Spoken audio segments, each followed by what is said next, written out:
So what are your thoughts about the Dallas Police Association endorsing Ron Natinsky before anybody else filed? And were you surprised? Or? A little bit. I was curious what he promised them that would cause both he and the fire to endorse him, because you know, I just sense it's something that he can't deliver or shouldn't deliver. Do you know something we don't? I mean, what do you think the promise is? Well, I mean, they're going to, the police and fire associations' interests are only about themselves. I mean, they're an advocacy group which is intended to improve the pay, benefits, and working conditions for officers and firefighters. And I mean, they're a union. I mean, they're not. Their goals aren't, you know, how can we enhance public safety in the city of Dallas? It's how can we, you know, make our lives better as police officers. And I don't fault him for that. I just don't know what he could have done, because previously, you know, they've done forums. I may have had difficulty getting their support because as a police chief, I didn't do my job like it was a popularity contest.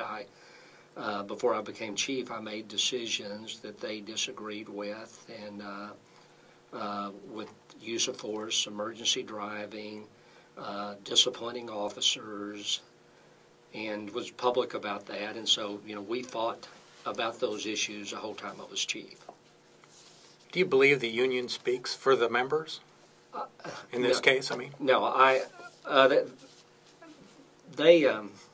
When you're in management, a lot of times the labor groups aren't happy with you.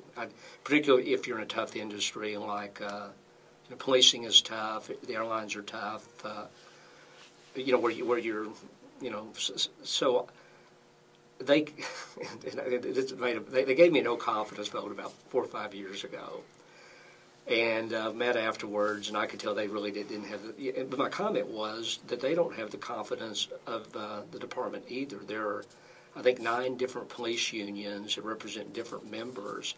There's a group almost as big as the DPA, which formed because those guys didn't like the DPA, and I don't know that I'm pretty much convinced if they had to choose me or their own association leaderships to lead them, they'd probably pick me rather than them.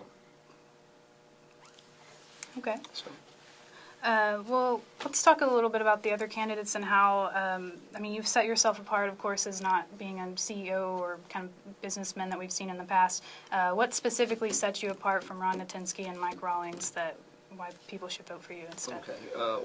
May seem small, but I don't think it is. I live in a real Dallas neighborhood. I live off a block and a half off of Greenville, Lower Greenville, in a neighborhood. Most of the houses were built 100 years ago, so I experience all the city has to offer, good and bad. It's a very urban area. In the course of being a police chief, I've been in every neighborhood in the city. I know the people who live in the neighborhoods. I see what their problems are, and have relationships there that I think will translate to votes. I brought the city together around the issue of race when that hadn't happened before in the police department. That when I left the most vocal civil rights community leaders talked about what a great job I had done. I was an assistant city manager, and so I understand operations. I've managed, and in fact, most of the time I was a police chief or in the city manager's office have been bad financial times, and I know how city budgets are put together and where you can find efficiencies. And also, I'm running as an outside guy, and I was pretty sure that I would do that when I announced that, because of what I would talk about, and that I wouldn't get the, you know, the big downtown Dallas money, so that's going to separate me from the other candidates. Okay. And we talked a little bit about how charismatic you may or may not be, but I also wanted to ask how you might redefine the role as a mayor, because it seems in the past it's been sort of a salesman type of position where the officials beneath are the ones who actually get a lot of things done, and of course you have to have everybody's vote and that kind of thing. Is that how you would lead, as more of a salesman, or would you try to take it a different approach as far as leading the city? You know, I think I would be more hands-on than my predecessors, but not as hands-on in a micromanaging way. I've run big organizations, but is helping the councils fulfill their responsibility, which is driving policy. Mm-hmm.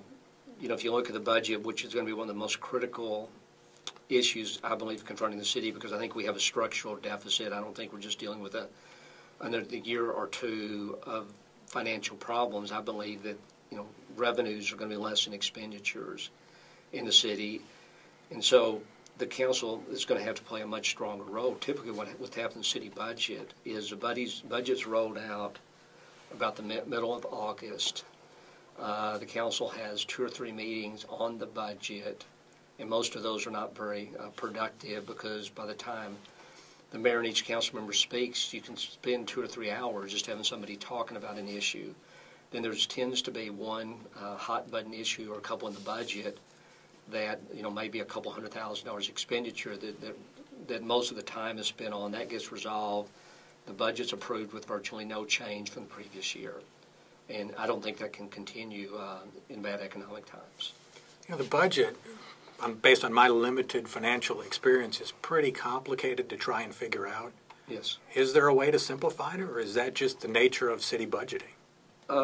You can look at where the biggest dollars are going and then see if there's opportunities to change that shift over time. How much money is going to debt, maintenance items, things like that. But you can make sense of it if you look. It's hard to do if you look at individual departments, because they tend to get reorganized or people move around, or even comparative data is kind of hard from city to city, because cities put different things in their budgets in different ways. But I think in the city of Dallas, you look at what is, where I would start is how much debt are we paying, and how can we begin to shift this so more money goes into operations, and look at where the city's partnering with different entities, and whether those partnerships are still appropriate for the city to be doing.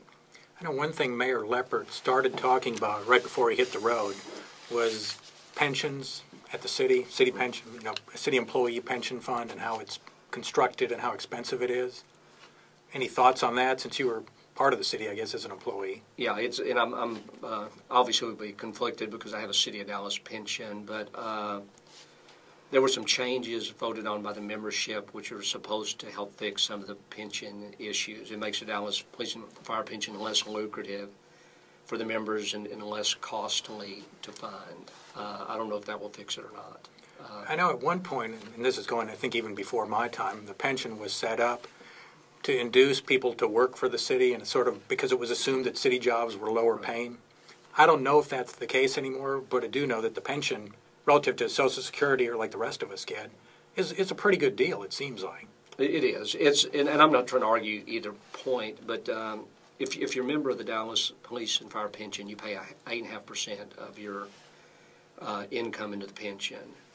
And if you're a member of the DPD pension, you almost certainly will get no Social Security. So if then you have to determine if it's a good deal or not, because if you take out what you would get in Social Security from what somebody in the pension and then what they contribute, part of what happens in the pension is that pensions are based, I think, on a funding cycle of 50 years.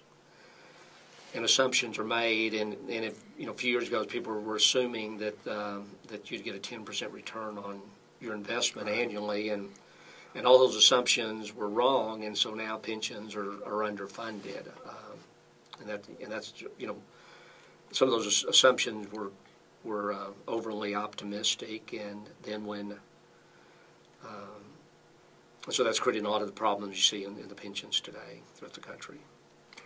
This budget cycle of the city versus last year's budget cycle, which one do you think will be worse in terms of trying to make the dollars match up with the revenue? This should be better. The council passed a 5-cent property tax increase, which you would certainly think would it's not like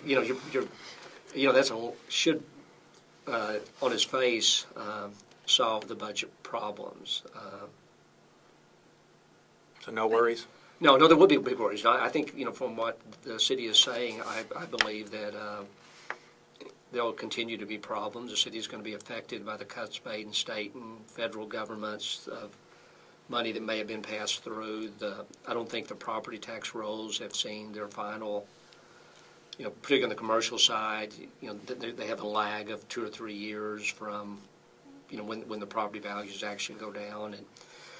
And then I don't know about the sales tax. That's a lot of the sales tax revenue is built around how optimistic consumers are, and I don't know that the bad news is over yet in the economy. I got just a couple random questions before we finish up. And Mayor Leppert's chief of staff was Chris Heimbaugh, former TV reporter anchor, and you happen to be married to a former TV reporter anchor. What kind of a role would Sarah have in your administration if you're elected? She has been very active as a volunteer in the campaigns, which is, I think anybody runs for office, their spouse is probably as involved as they are, but she would play no role in policies or anything else if I were to get elected. All the consulting work she was doing, she quit doing during the campaign, and would any of the City of Dallas stuff, if I were to get elected, she would not do. And then I've read that you have a son. I don't know that I know the age or any details you'd care to give us on your family there. Yeah, I have a son who is 35, and he has 3 children. Do you live around here or somewhere else? Or? He lives in the Tarrant County, northeast Tarrant County area, doing very well. So. Not following in your political or city steps? No, not at all. Not at all. All right. Well, I think we'll leave it there, and that concludes our Advocate Video podcast. Thanks, Mr. Kunkle, for being with us. All right.